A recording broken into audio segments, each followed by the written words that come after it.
पेश किया जा सकता है। पति कितना भी गुस्सैल हो, पत्नी को जब मारने लगे, वैसे जो पति मारता है हमारे नियमानुसार तो बहुत गद्दार है। आप लोगों में से कोई नहीं मारता है? हाँ? क्यों? कोई पति अपने पत्नी को तो नहीं चोट पहुंचाता है। अगर पहुंचाता होगा तो भाई समझ लेना। प्रभु जी जो पत्नियां हैं वो सब बता पाएंगे।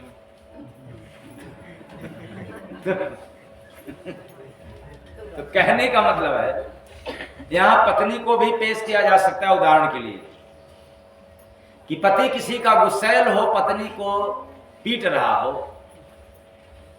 तो पत्नियां मैदान छोड़ के भागती नहीं। ऐसा क्यों? क्योंकि मरेंगे भी तो इन्हीं के हाथ से। हमारा बन जाएगा, बनेगा तो नहीं। क्योंकि जो मार रहा है उसको भी नरक में जाना, तुम्हारा क्या गति होगा। लेकिन ये पत्नियों के दिमाग में भ्रम है, ये मारेंगे, इनके हाथों से मर जाएंगे तो हमारा बन जाएगा, क्योंकि अंत में यही हमारा परवाह करेंगे, यही हमारा सब कुछ उद्धार करेंगे, पता नहीं क्या क्या कर देंगे। पति तो परमेश्वर है ना,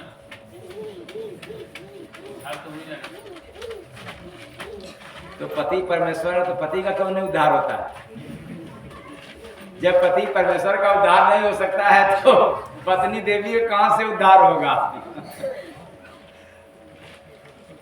पति परमेश्वर पत्नी के लिए माना गया है,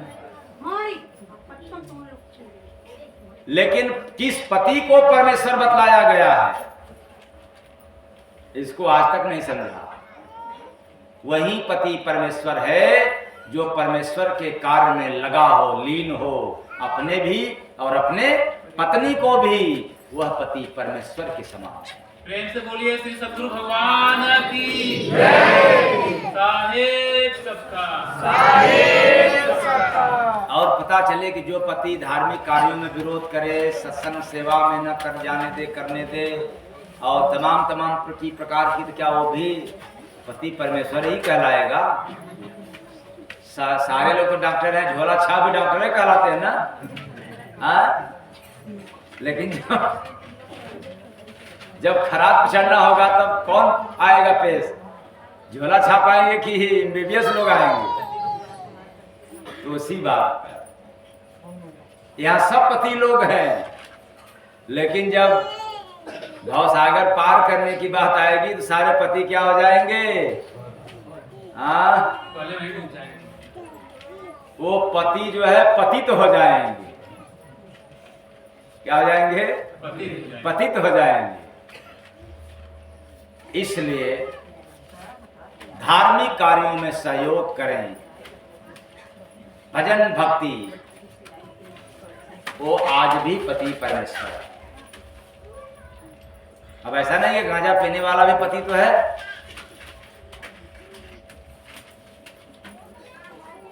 दम लगाने वाला, बम बम बोलने वाला, वो भी परमेश्वर है, पति परमेश्वर। लेकिन चलो कोई बात नहीं, पति परमेश्वर हो सकता है, पति परमेश्वर, लेकिन परमेश्वर नहीं हो सकता। वो पति परमेश्वर है। इसलिए हर हाल में परमेश्वर की याद, गुरु की याद में श्वास खो जाए, लीन हो जाए, आपा मिट गया। हम शून्य हैं और अपनी जिंदगी का काम कर रहे हैं। तो जो यहाँ खुद को मिटा दे, बात यह थी। लोग कहते हैं पति परमेश्वर है, चलो यहां तक भी सही है। अगर पति परमेश्वर होते तो पति के रहते प्रेम मोहब्बत था, लेकिन मरने के बाद देह को रखेंगे परमेश्वर समझ करके?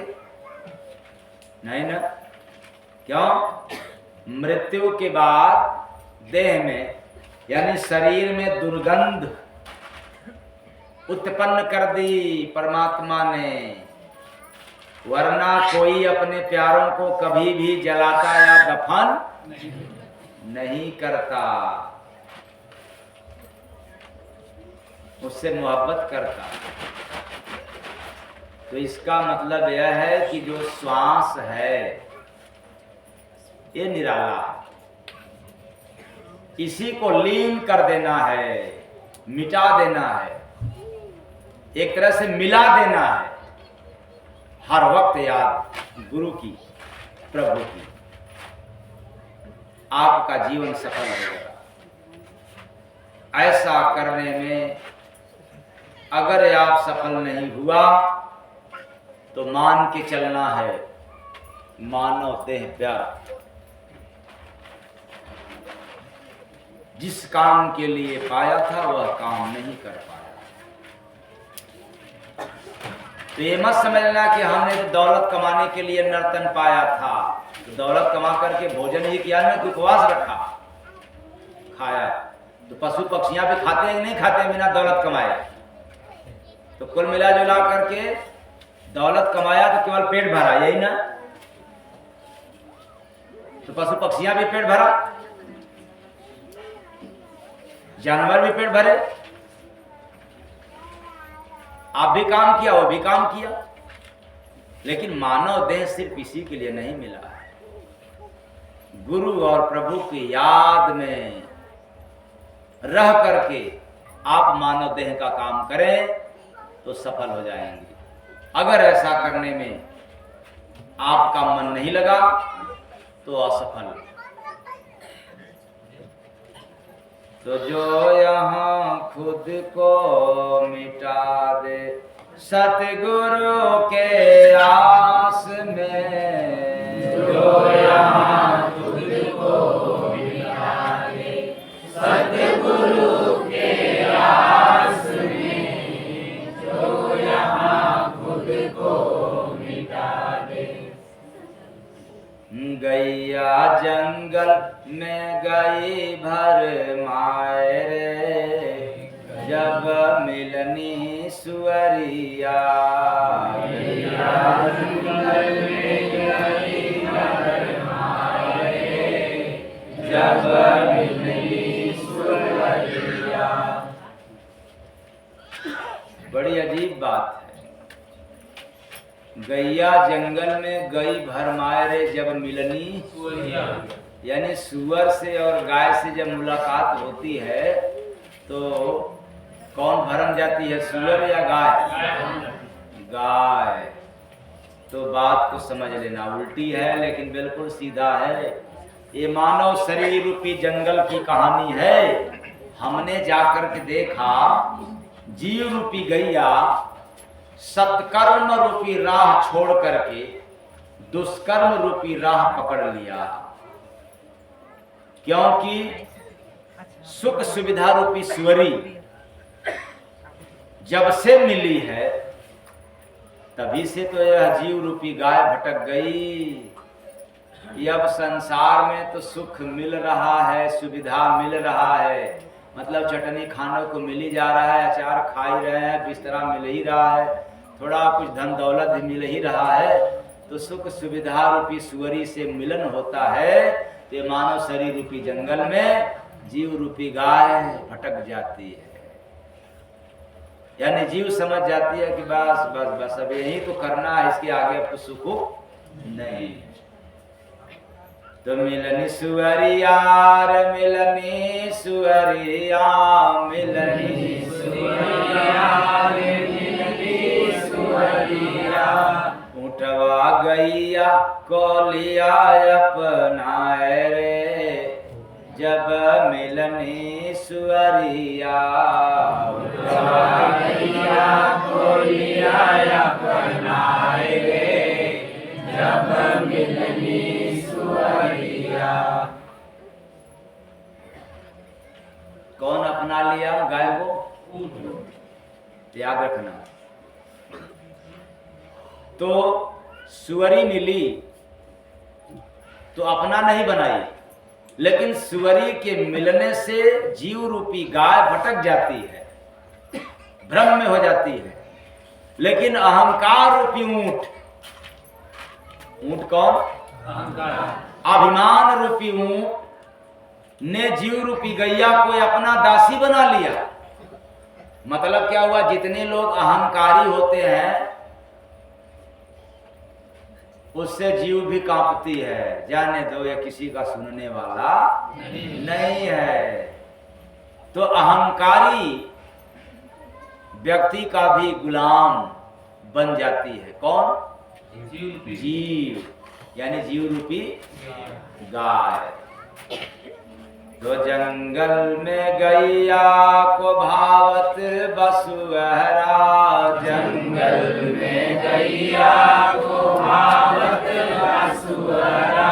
ये मानव शरीर रूपी जंगल में जीव रूपी गाय को मोह रूपी सुअर बड़ा अच्छा लगता है। सुअर कौन?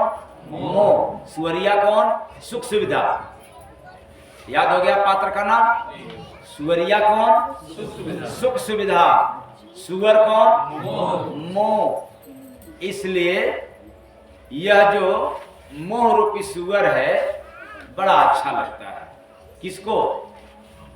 जीव रूपी गाय। तो सूरज उगल देख घेर ले बकुहरा, सूरज उगल देख घेर ले बकुहरा। तो ज्ञान रूपी सूरज उगा है, लेकिन कुसंग रूपी कुहरा मानव शरीर रूपी नगर में घिरा हुआ है। फिर से, ज्ञान रूपी सूरज उगा हुआ मतलब सभी के पास ज्ञान है, लेकिन कुसंग काम क्रोध लोभ मोह राग द्वेष जाति प्रथा के कारण कुहरा है, अंधा है, दिखता नहीं है। तो भेड़वा बनरी के संग हर सायरे, जब मिलनी सुअरिया, के संग हर सायरे, जब मिलनी सुअरिया। तो याद रखना पात्र का नाम, भेड़वा बनरी के संग हर्षाय, यानी खुश। बनरी कौन? श्रद्धा रूपी बनरी। भेड़ कौन? भीड़ रूपी भेड़, यानी श्रद्धा में अगर एक व्यक्ति आलू का पिंडी बना है पूजा शुरू कर दिया, तो फिर उसके पीछे वाला व्यक्ति क्या बस पूजा ही शुरू, श्रद्धा, बस श्रद्धा रूपी बनरी। इसलिए इस संसार में भीड़ रूपी भेड़ श्रद्धा रूपी बनरी के संग बड़ा खुश हो रहे हैं। श्रद्धा में कि जो मैं काम कर रहा हूं, श्रद्धा बस बहुत अच्छा है, लेकिन विश्वास में नहीं करते। तो न चाहता है जंगल में गैया को बनरा, चाहता है जंगल में गैया को बनरा। गाय कौन? जीव। बंदर कौन? बुद्धि रूपी। मतलब बुद्धि जो है गाय को यानी जीव को नचा रहा है। कहा? मानव शरीर रूपी जंगल। और सबकी बुद्धि भ्रष्ट है। बुद्धि उसी की अच्छी है जो संगत करते हैं, सत्संग सुनते हैं। बाकी तो कुबुद्धि है, मतलब दुर्बुद्धि, सद्बुद्धि नहीं है। इसलिए यह जीव रूपी गाय बुद्धि रूपी बंदर के बस में होकर के खूब नाचता इधर उधर जाता है। तो मारत बकोड़ा से भलुआ है जबरा, मारत बकोड़ा से भलुआ है जबरा। तो जीव रूपी गैया को चिंता रूपी भालू दुख रूपी सोटा से मार रहा है। तो सियरा गावत बागी तपगलाए रे, जब मिलनी सुअरिया। सियरा गावत बाधित पगलाए रे, जब मिलनी सुरैया। तो निंदा रूपी सियार, अवगुण रूपी गाना, कुकर्म रूपी नशे में बावरा होकर के गा रहा है, मस्त होकर के। सियार कौन? निंदा। निंदा रूपी सियार। गाना कौन? अवगुण रूपी गाना। और कुकर्म रूपी नशे में कुकर्म करने वाला अवगुण का ही तो गुणगान करेगा ना, और कर्म करने वाला सत्कर्म का, अच्छे कार्यों का बखान करता है, बुरे लोगों का बखान ही नहीं करता। लेकिन निंदक लोग, बुरे लोग हमेशा बुराई की ही बात करते हैं। आप लोगों की आदत सुधर गया कि अभी वही करते हैं? खैर, आप लोग जाना है और आपका वो जाना है। तो जंगल में गैया की पक्की सहेली,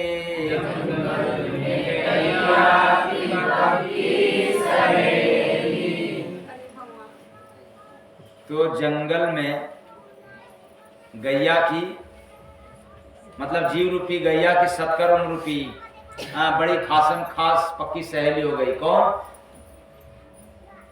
माया रूपी बिल्ली। क्यों? बन के बिलरिया बालूटत अकेली, बन के बिलरिया बालूटत अकेली। तो माया रूपी बिल्ली जो है बड़ी खासम खास बन गई और अकेले ही सारा सत्कर्म रूपी खजाना लूट रही है। क्योंकि बन के बिलरिया बालूटत अकेली, किसी को साथ नहीं ली है, सारे खजाना को आपको लूट ले रही है। और मुसवा हिरनी को रखे सहलाए रे, जब मिलनी सुअरिया। मुसवा हिरनी को रखे सहलाए रे, जब मिलनी सुअरिया। तो माया रूपी बिल्ली का संग पाकर के मन रूपी मूस, इंद्री रूपी हिरनी को बड़े प्यार से सवार का मानव शरीर रूपी जंगल में रखा है, सवार करके एकदम सहलाए करके हिफाजत के साथ रखा हुआ है। तो जंगल में जय गुरु बंदे खजाना, जंगल में जय गुरु बंदे खजाना। मतलब मानव शरीर रूपी जंगल में तत्व रूपी खजाना भरा हुआ है, लेकिन बतावे मसीहा रतन है तराना, बतावे मसीहा रतन है तराना। तो ये जो तत्व रूपी खजाना मानव शरीर रूपी जंगल में भरा हुआ है, उसे संत रूपी मसीहा सत्संग रूपी महफिल में बतलाते हैं कि जीव रूपी गैया को रतन ही रतन है, अनमोल रतन है, जो मस्तिष्क रूपी गगन में प्रभु का पैगाम रूपी धुन निरंतर बज रहा है। मतलब यहाँ आवाज हमेशा आती है। ये त्रिपुटी में दोनों आंखों की भाव की मध्य में ऊपर से आवाज आती है। अब इस आवाज को सुनना हो तो आप आंख बंद करके सारे तरफ का ध्यान केंद्रित करें एक जगह, एक बिंदु पर, फिर वह आपको पकड़ में आएगा। अगर इस तरह से न पकड़ में आए तो आराम से पालथी मार करके अपने अपने घरों में किसी भी आसन पे बैठ जाना। 10-5 मिनट के लिए, 2-4-5 मिनट के लिए, जितना आप जबरदस्ती आवाज को सुन सकते हैं। वो कैसे? कान में अंगुली, पहला अंगुली कान में, और जिसका नाखून वगैरह बढ़ा रहेगा काट उठ लेगा। ऐसे मत डाल देना तो क्या हो जाएगा? हाँ, महाराज जी बतलाया तो डालो न कान में। डाल दिया, पता लगा कि हाँ, पर्दा तो नहीं फटेगा, लेकिन पर्दा तो अंदर है। तो कान में डाल दिया, और जबरी मत डालना, इतना डालना कि बाहर की आवाज न सुनाई दे। जैसे ही आप डालोगे जब बाहर की आवाज नहीं सुनाई देगा, तो ये मैं दावे के साथ कहता हूं कि आपके शरीर में जितना धमनियां हैं, जितनी नस नाड़ियां से आवाज निकल रहा है, कंपन हो रहा है, वो आपको सुनाई देने लग जाएगा। ठीक उसी तरह से जब ध्यान में बिल्कुल लीन हो जाओगे, शून्य हो जाओगे, जब बाहर की आवाज आपको पता नहीं चलेगा, तो अंदर की आवाज सुनाई देगा, वो बज रहा है, आवाज आ रही है। प्रेम से बोलिए श्री सद्गुरु भगवान की जय। वो खजाना सभी के पास है, लेकिन हम सब अंधे हैं। खजाना है अंदर छिपा हुआ है। वैसे जैसे आपका खजाना आपके ही मकान के जमीन के अंदर दबा हो पड़ा हो, तो क्या फायदा, क्या मतलब। मकान में रहा, फिर मकान छोड़कर चला गया, लेकिन खजाना जस का तस है। वही खजाना हम लोगों के अंदर है। आया, मकान में कुछ दिनों के लिए रहा, और फिर मकान दुकान छोड़ करके चला गया। जब गुरु मिलेंगे तब फिर मीरा वाली आज फिर याद आ गई। पायो जी मैंने राम रतन धन पायो, पायो जी मैंने राम रतन धन पायो। वही नाद, वही धुन, वही अनमोल खजाना जब मिल जाएगा, तो फिर आप माला माल हो जाओगे। सब कुछ पता चल जाता है जब अंदर की आवाज को सुनने लग जाओ। तो उसी बात को हमारे गुरु महाराज ने कहा, बतावे मसीहा रतन है तराना,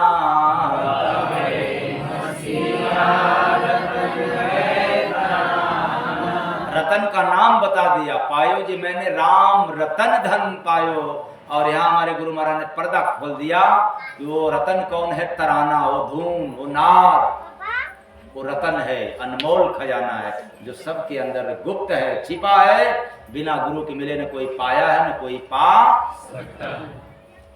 आगे कितना भी राम राम जप लोगे, लेकिन राम का खजाना मिलने वाला तब तक जब तक गुरु न मिले।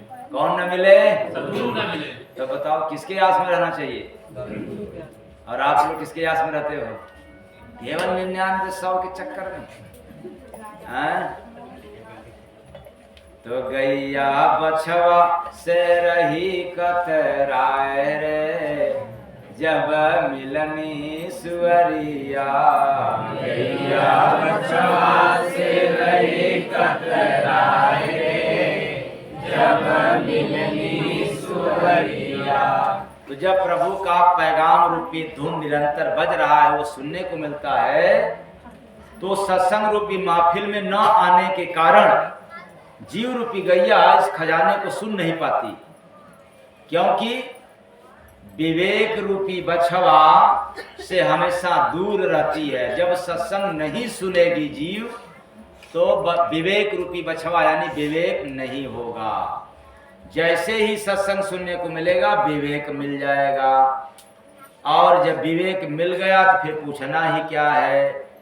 और विवेक नहीं मिला तो विवेक रूपी बछवा से सदैव दूर, हमेशा दूर रहती है, क्योंकि अगल बगल सत्संग हो रहा है, फिर भी कतरा कर निकल जाती है जीव रूपी गाय कि हमें जरूरत नहीं है विवेक का, यानी बछवे की जरूरत नहीं है, हम तो खुद ही गाय हैं, कभी बछा दे देंगे। यही ना, इसी घमंड में, इसी अहंकार में, इसी काम क्रोध मद लोभ में जीव बेचारी, जीव रूपी गाय की पतन हो जाता है। एक दिन समय आ जाता है, फिर लोग बोलते हैं श्री राम नाम सत्य है, तो फिर गैया जंगल में गए पगलाए रे, जब मिलनी सुअरिया। गैया जंगल में गई पगलाए रे, जब मिलनी सुअरिया। तो सुअरी बड़ी खतरनाक है, यानी सुख सुविधा जीवन का बड़ा खतरनाक है। जिसको बहुत ज्यादा सुख सुविधा चाहिए कि तकिया बहुत बढ़िया रहे, मोटा रहे, और बिस्तर मखमल का रहे, और बेड बढ़िया रहे, महंगा वाला रहे ना, नॉर्मल वाला नहीं। चलो मैं नहीं कहता हूँ कि सस्ता वाला रहे, लेकिन नॉर्मल वाला नहीं, महंगा वाला रहे और व्यवहार कैसा रहे? हाँ, जरा विचार करना। एक बात केवल याद करना, अंतिम समय में आपका व्यवहार इतना उत्तम हो जाए, शुद्ध हो जाए, अच्छा हो जाए कि आपका व्यवहार ही सबसे ज्यादा महंगा हो जाए। मतलब आप जितना महंगा से महंगा सामान खरीदना चाहते हो, उससे भी आपका व्यवहार क्या हो जाए? कीमती हो जाए। आप जिससे मिलना चाहते हो, उससे भी ज्यादा कीमती क्या हो जाए आपका? और यदि आप वहां से निकल भी जाए तो भी आपका व्यवहार हमेशा दिमाग में सालता रहे, हृदय में, जिगर में सालता रहे कि फलाने का व्यवहार इतना अच्छा है, कितना अच्छा है पूछो मत। इतना अच्छा है कि कहते रहेंगे तो भी कह नहीं सकते। इतना महंगा आपका व्यवहार हो जाए कि दुनिया में कोई पैसे वाले भी खरीदना चाहे तो मर जाए, लेकिन आपके व्यवहार को कभी खरीद न पाए। मतलब आपका ऐसा व्यवहार हो जाए कि दूसरा कोई धनी आपके व्यवहार का कभी नकल न कर पाए। धन का तो नकल किया जा सकता है कमाने के लिए, लेकिन व्यवहार का कोई नकल नहीं कर सकते। प्रेम से बोलिए श्री सद्गुरु भगवान की। इसलिए बड़ी अनमोल है व्यवहार। पता नहीं आप लोगों का व्यवहार कैसा है? सुंदर जैसा है, सुंदर जैसा लगता है कि छछुंदर जैसा? हाँ, सुंदर लगता है ना व्यवहार अपना? खुद का व्यवहार अच्छा लगता है कि नहीं? नहीं लगता है। ना समझ में, जब गुस्सा आ जाए ना तो अपने आप को समझ लगे हमारा व्यवहार कैसा है। ठीक, सामने वाला गुस्से में हो और अपने बिल्कुल सरल हो, पानी की तरह हो, समझ लेना कि मेरा व्यवहार तो ऐसा है कि सामने वाला आग बन करके आया है और पानी में डूब जाएगा। क्या हो जाएगा? हाँ, आप लोग मत करना, खाली सुन लेना, अच्छा लगेगा सुनते, उसके बाद पालन मत करना। अरे घाटा हो जाएगा। गुस्से का जवाब किसे देंगे? क्योंकि लोग कहते हैं कि ईंट का जवाब किसे देना चाहिए? पत्थर से। बेवकूफ लोग होते हैं। अरे क्या जरूरत है ईंट का जवाब पत्थर से देने का? ईंट फेंक रहा है ना तुम्हारे ऊपर, तुम बचो और फेंका हुआ ईंट से अपना मकान तैयार करा। मतलब वो मैं मकान नहीं कह रहा हूं, ईंट पत्थर वाले मकान की बात नहीं कर रहा हूं। ईंट का जवाब पत्थर से मतलब वो ईंट फेंक रहा है तो तुम बचो, ईंट को इकट्ठा होने दो। मतलब दुर्गुणों को इकट्ठा होने दो एक जगह, तितर बितर न होने पाए, और अपने शरीर रूपी मकान को, अपनी इमारत को क्या कर दे? अच्छा बना ले कि आपको कोई देखे तो कहे बड़ा भला आदमी है, बड़ा नेक आदमी है। ऐसा न करें कि आपको देखते ही किसी कहे रे देखो मत, आज हमारा दिन भर का क्या खराब? दिन खराब। हाँ, एक बेचारा किसी मोहल्ले में लड़का जो है बड़ा बदमाश टाइप का था किसी मोहल्ले में, और उसके नाम पर मोहल्ले वालों में एक आदत थी, लोग थूका करते थे उसके नाम पर। अगर कोई कहता था कि अरे फलनवा, तो अरे कहो मत, थूक देते। ठीक नहीं है, ठीक ना? एक दिन बेचारे के गले में बीमारी आ गई, उसके जिसके नाम पर लोग थूका करते थे। तो जब गले में बीमारी आ गई तो खांसी तो आने लगा, लेकिन बेचारा थूक नहीं पाता।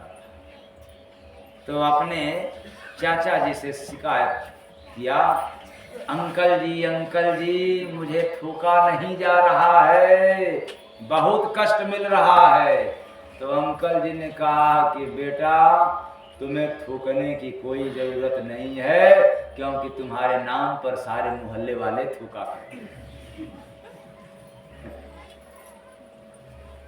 आप लोग ऐसा व्यवहार मत करना कि आपके नाम पर कोई थूके। व्यवहार ऐसा रहे कि आप चले जाओ तो भी याद रहे और आपको आना हो तो भी इंतजार रहे। ऐसा व्यवहार होना चाहिए। और व्यवहार अच्छा करने में कोई पैसे खर्च करने की आवश्यकता नहीं होता। इसलिए आप लोग केवल पैसे खर्च में ही मशगूल है, अपने व्यवहार को बिगाड़ करके। पैसे भी कमा लेकिन व्यवहार नहीं बिगड़ने पाए। जहां व्यवहार बिगड़ना हो वहां पैसा बिगड़ जाए लेकिन व्यवहार नहीं बिगड़े। बिगड़े क्यों? कि पैसा तो आ जाएगा लेकिन बिगड़ा हुआ व्यवहार क्या हो जाएगा? सुधर जाएगा? बहुत मुश्किल है। इसलिए हाँ, काम, क्रोध, लोभ, राग, द्वेष, ईर्ष्या, चुगली, कपट, अहंकार जो भी है सबको शून्य कर दो, मिटा दो। जब गुरु की, प्रभु की याद सताने लग जाए तो यह सब मिट जाएगा, समाप्त हो जाएगा। हाँ, कोई मुख्यमंत्री को याद करेगा तो बताओ अभिमान बढ़ जाएगा कि घट जाएगा? हाँ? कोई सीएम को याद करे तो घमंड आ जाएगा कि नहीं? कोई डीएम को याद करे तब घमंड आ जाएगा? आ जाएगा। किसी का परिचय गांव के क्षेत्र के थानेदार से है तो घमंड रहेगा कि नहीं रहेगा? रहेगा। दीवान जी हवलदार लोगों से रहे तभी रहेगा। थाने के किसी सिपाही से रहे तब भी रहेगा। क्या बात! घमंड रहता है। लेकिन जब गुरु के, प्रभु के याद में हम लोग हो जाते हैं तो घमंड चकना चूर हो जाता है। ऐसी याद में गुण है। किसके याद में? सद्गुरु की याद। गुरु और प्रभु की याद में यह गुण पाया जाता है। इसलिए जो यहाँ खुद को मिटा दे सतगुरु के आस में, जो यहाँ खुद को मिटा दे सतगुरु के आस में, जो यहाँ खुद को मिटा दे। बस आज इतना ही। आज यहाँ से शाम 6 बजे